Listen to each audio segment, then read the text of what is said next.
Welcome to The Secrets of Success. By following the proven techniques of the guests who appear on this series, you'll learn that even successful people run into detours and failures, and how you can apply their success techniques to change your life. You're now listening to the most unique show on radio, the show dedicated to making you a success.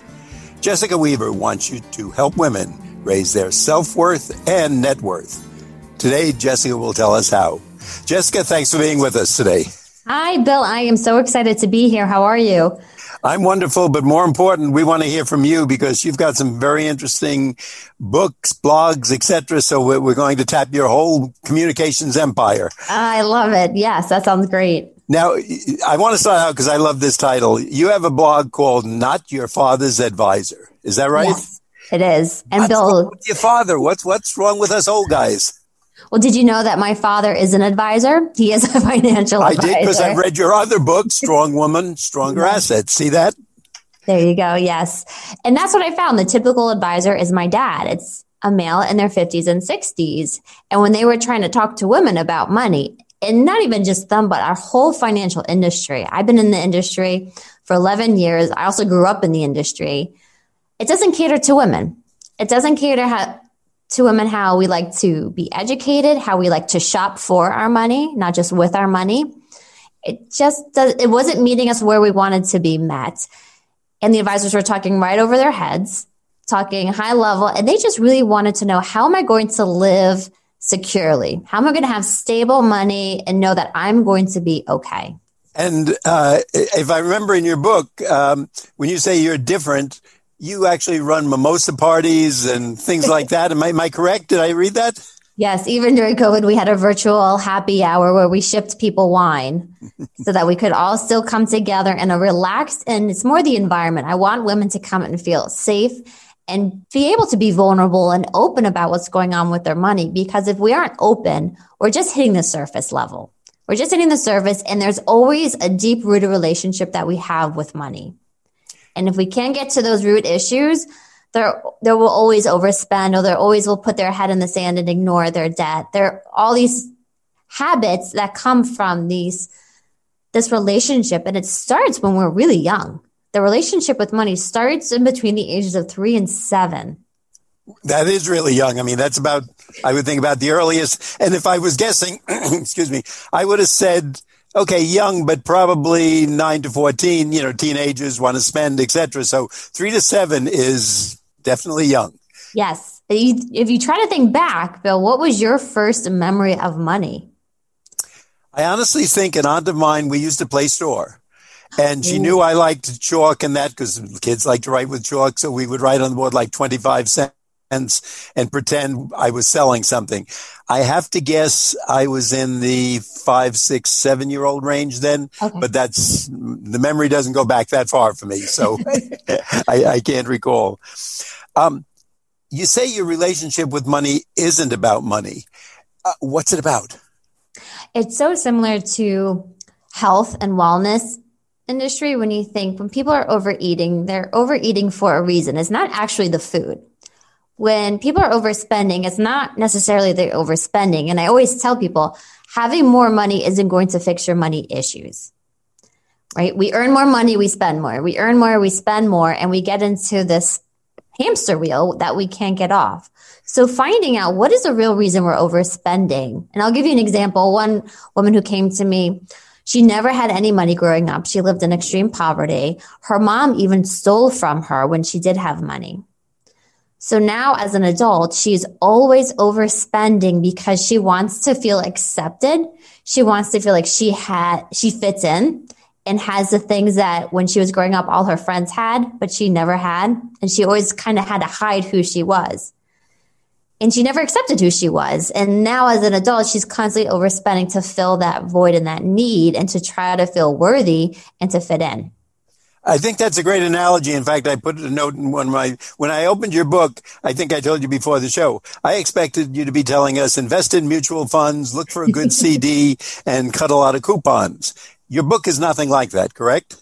No. And there's so many factors to money. There's our mindset of money. There's our heart, right? Why do we want to earn more money? Is it to give back? Women on average give back 4 times more than men. there's the habits of money, right? What is on a day-to-day basis? What are we doing with our money? And then there's those external factors, like you just said, investments, stocks, taxes, inflation. Those are the last thing that we should be aligning. They're important. They are very important, but it needs to start with our heart and mind. That's going to dictate our habits. And then we can align it with the right investment vehicles. Now, I took something out of your book. You say to start by visualizing your perfect day, which is fun for us here on the Success Show because that's what we like. We want to be successful in all aspects, whether it's just a good breakfast or success at work, etc. But how does that help with the money? It's almost, we need to show up to our money, how we want money to show up for us. And it's kind of like asking yourself, Bill, do I trust money? And does money trust me? If I'm somebody who thinks the moment I get paid, the next day it's all gone. Something always happens. I hear this from, right? Something happens. My car gets into an accident. Something breaks at home. I save a ton. And then the next day, whoop, it's gone. Well, in that case, you and money do not have a very trusting relationship. Money's been cheating on you or you've been cheating on money. And it's really, how are we going to show up so that we can love where we are with money and accept where we are with money? And just visualize money, how it's always circulating around us.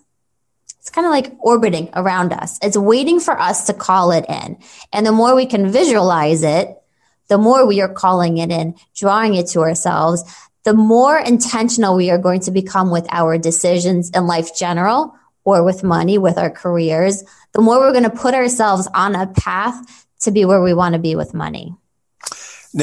One of the things you ask the people, if I've, again, taken good notes, who are you doing this for? Which I guess this means meeting with you, talking about finances, etc. I'm interested in the kind of answers you get. And if you want me to have a cheat sheet, you can tell me the right answer in case I'm having a mimosa with you someday.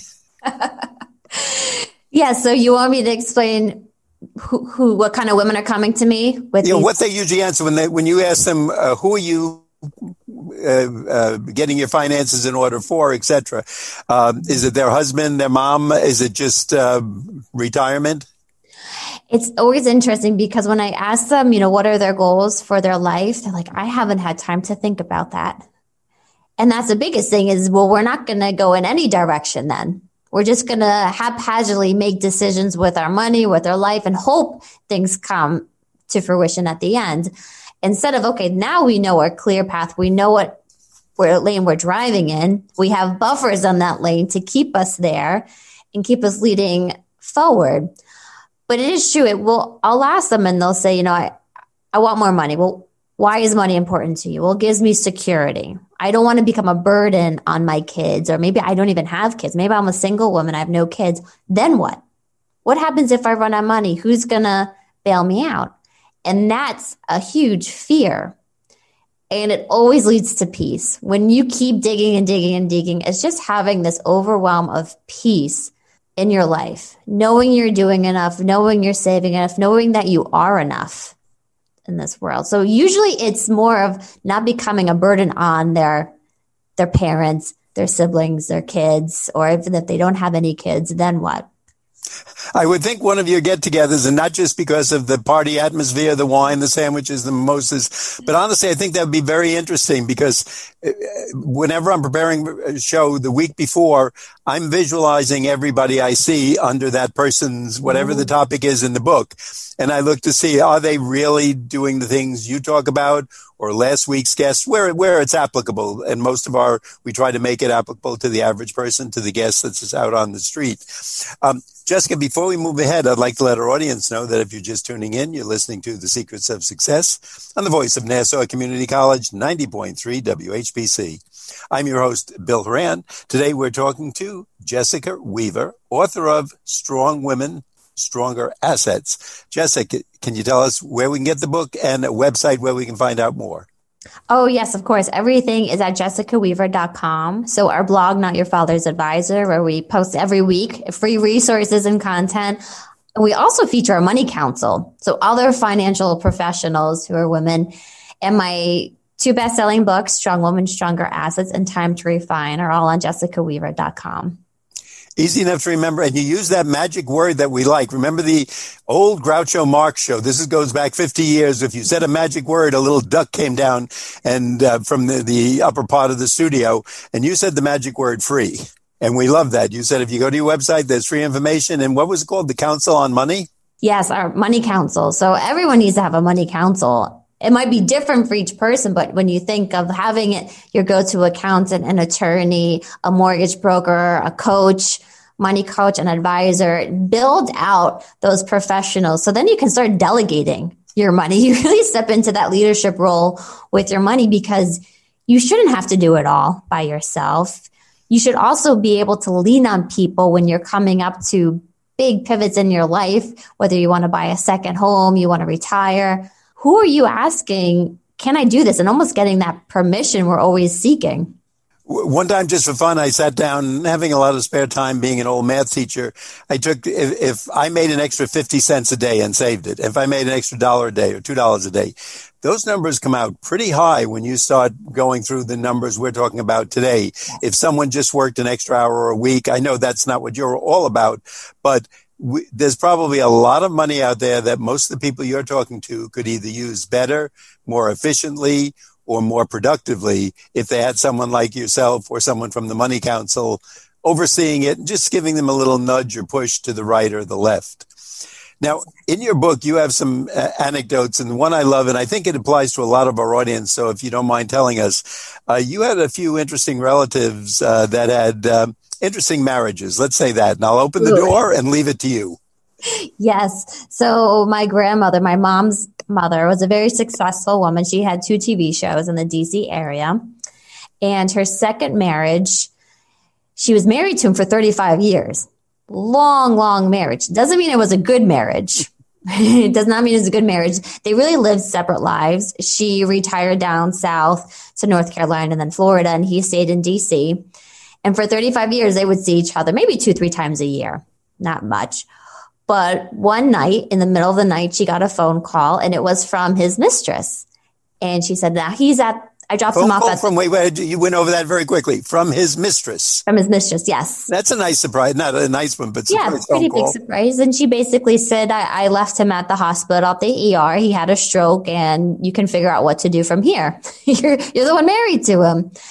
So all of a sudden, she uncovered his second life where he had 2 mistresses. He was putting one through college. He was paid for both of their apartments.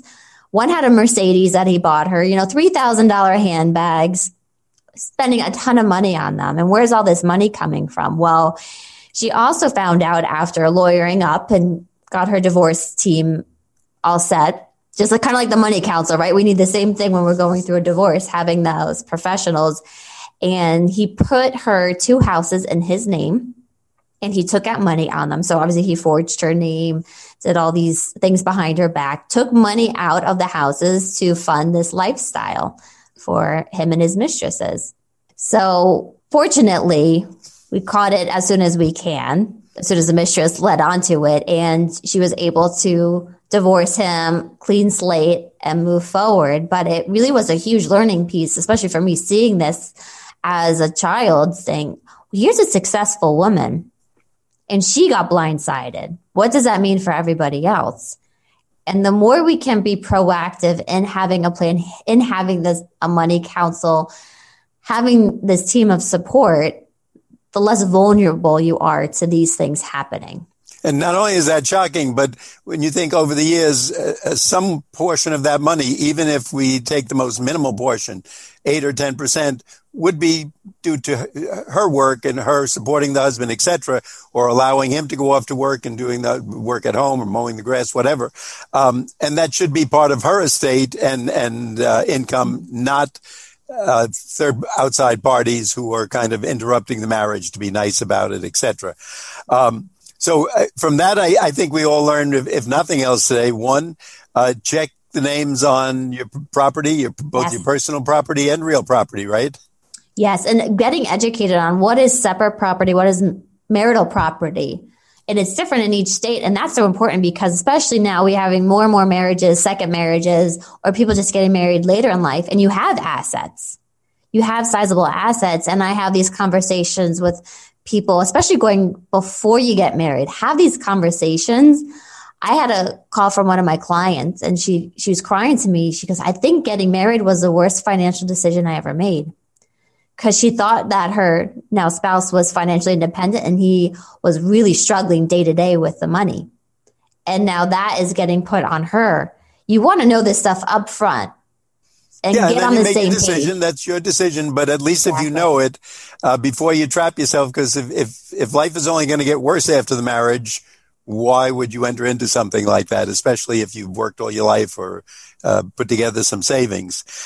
Jessica, you tell us in the book that it really comes down to living your self-worth.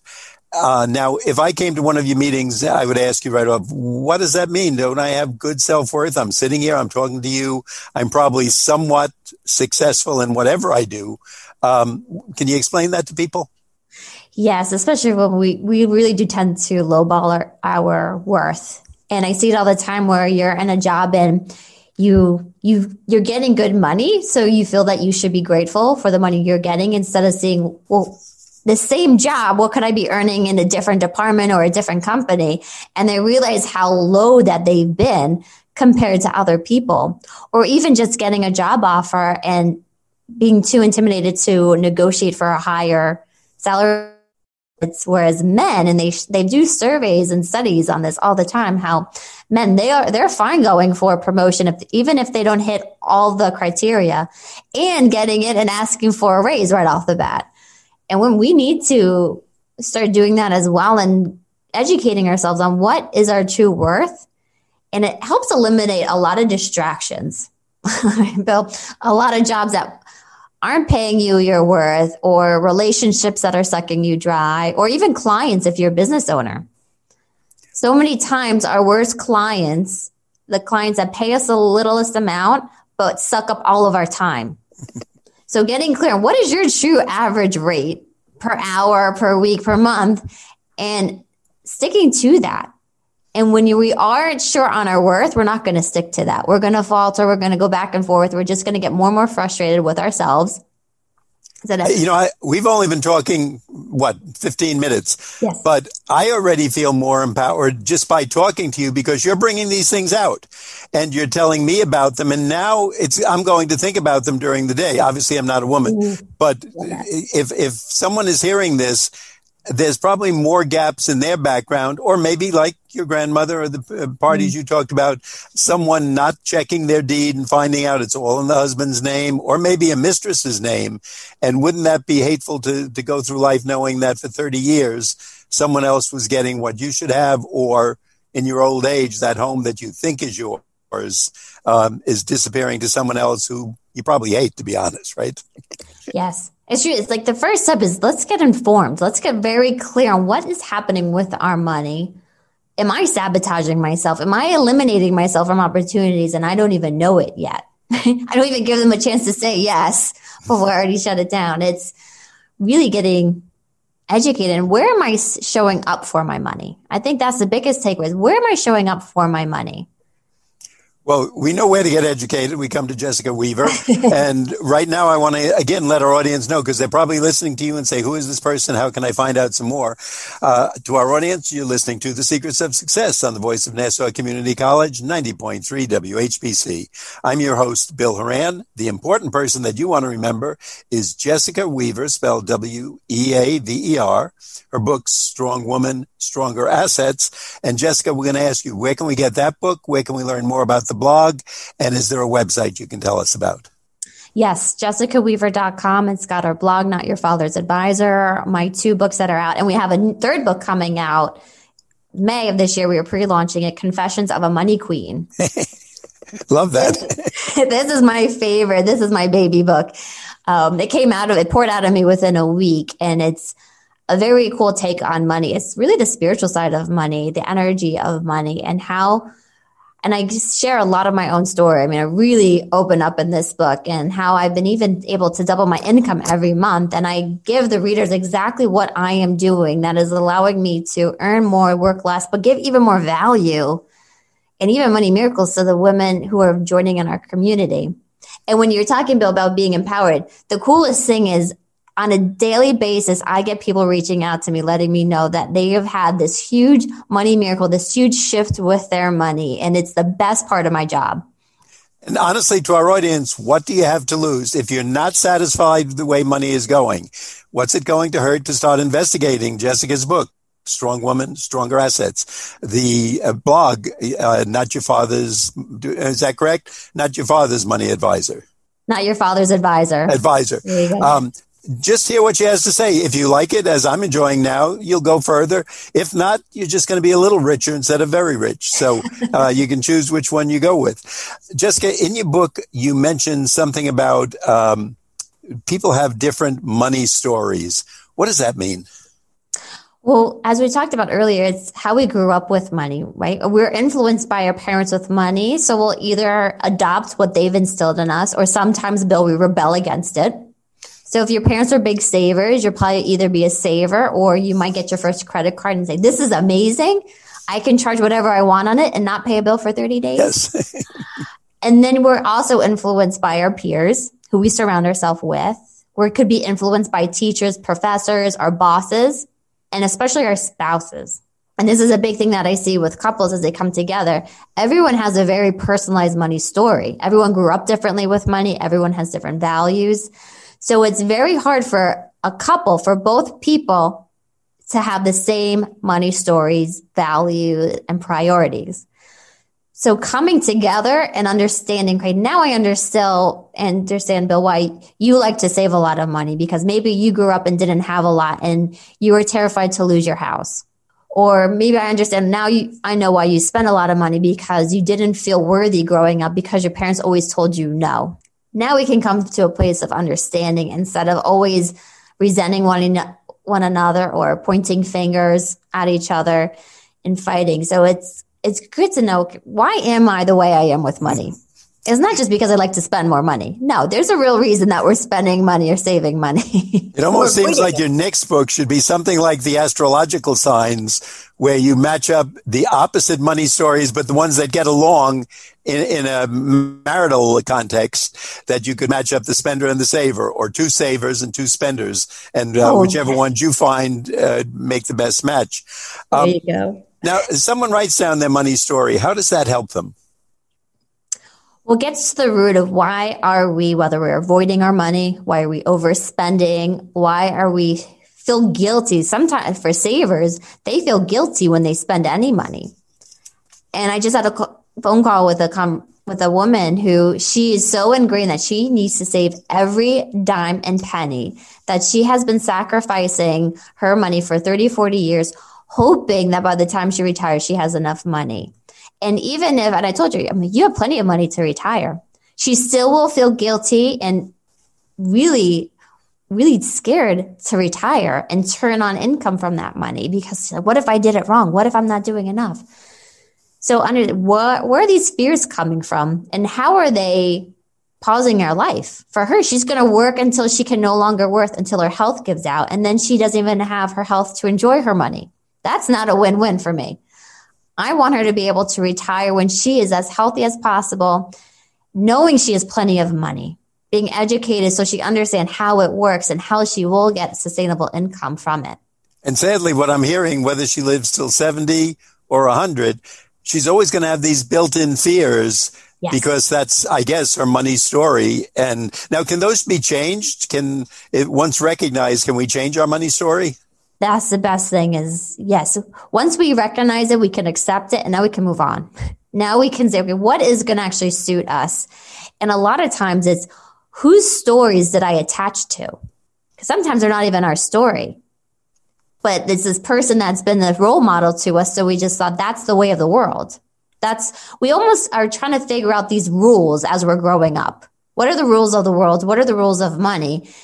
Once we realize that doesn't have to be our rules, and this kind of goes into my second book, Time to Refine, we can create our own rule book. We can create our own story that suits us and that feels good. And now we have a whole new world of opportunities and possibilities. Jessica, I saw in your book something about triggers in the money world, or in our world, our day-to-day life. What are triggers and how do they work? Yes.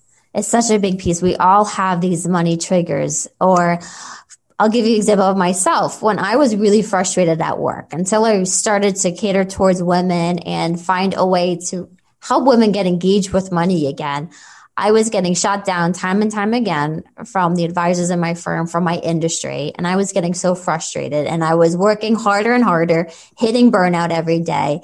And guess what was on the way home from work? The mall. So I would go in and I would shop. I deserve this. I'm tired. And do you think I was making good decisions with my money? No. I bet you weren't. No, I was overspending. I get home and I try to jam more and more clothes into my already packed closet. And I'm like, why did I do that? And it was because work was a trigger. It could be your spouse or an ex-spouse. I just had a call with a client. She goes, my ex-spouse is always telling me, well, you make so much money, you don't need my child support. Well, that was a triggering event every time she heard that. So it could be hearing a certain phrase. It could be a certain person, a task that triggers you. And now we have, how are we acting out with our money? Are we overspending? And a lot of time too, it could be a painful piece. And now we're avoiding our money. I think, and just to show you that I did go through your book, I think you went with one of your clients, or it was a girlfriend or someone, and when you went through their closet, hopefully it wasn't you that you're talking about, but yes, you actually found they had 17 pairs of jeans. Yes. We gave away 17 pairs, so I think she had more. So she must have had more. 5 or 10 pairs that she kept, yes. So I guess, and like most of us, to be honest, whatever it is we like the man might go and spend it on golf balls, tennis rackets, and fishing gear or hunting gear, and maybe the woman spends it on something fashionable or perfumes or makeups or whatever they might like. But we all probably do that, and until you've told us, we don't know enough to look at it and kind of analyze that as part of our money problem. Exactly. Yeah. Change the behavior, change the reaction. And a lot of the times it's because we don't feel worthy. And then this moment's making us feel even less worthy. Jessica, you've really got me thinking, and I know for the rest of the day, and you're probably going to get some follow-up questions from me. But before we wrap up, I want our audience to know, if you think this might apply to you, what's it going to hurt? Look into it. Our guest has been Jessica Weaver, Weaver.